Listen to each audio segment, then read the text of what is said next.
2025 October 9న అట్ల తద్ది మనకు వస్తోంది. ఇది చాలా విశేషమైన నోము. శరత్ పౌర్ణిమ, శరత్ మాసంలో వచ్చే విశేషమైన నోము.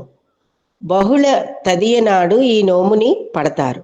ఈ నోము రాత్రిగల సమయంలో గనక తదియ భాగం గనక ప్రారంభమైతే ఆ సమయంలోనే తదియ నోములన్నీ కూడా ఉద్యాపనలు చేసుకుంటారు.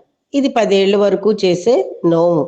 కానీ కుదరని వారు, అలాగే చేసుకోలేని వారు ప్రతి అట్ల తద్దికి కూడా ఎలా పూజ చేసుకోవాలి అని అడగడం జరిగిందండి ధర్మ సందేహం.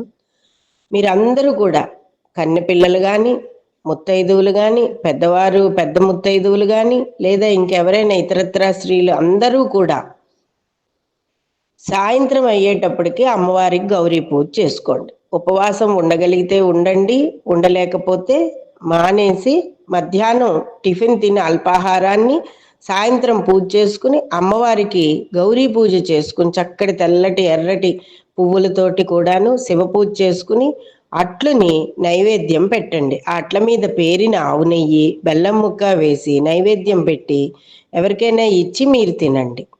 ఇది నోవుగా కాకుండా అమ్మవారికి పూజగా అందరూ కూడా చేసుకోవచ్చు. ఇందులో ఎలాంటి దోషము లేదు. ఇది పెద్దవారు అందరూ కూడా చెప్పినదే. అందుచేత నోము పట్టలేని వారు ఒకవేళ మాకు రాత్రి సమయంలో ఇవన్నీ కుదరవండి అంటే పగలే చక్కగా గౌరీ పూజ చేసుకుని అట్లు నైవేద్యం పెట్టుకుని అట్లని ఎవరికైనా ఓ ముత్తైదుకి బొట్టు పెట్టి ఓ 3 అట్లో 10 అట్లో మీ స్తోమత ఇవ్వడం కూడా చేసుకోవచ్చు. కాబట్టి సంధ్యా సమయంలో రేపు మాత్రం నోము పట్టినా పట్టకపోయినా అందరూ గౌరీ పూజ చేసుకోండి.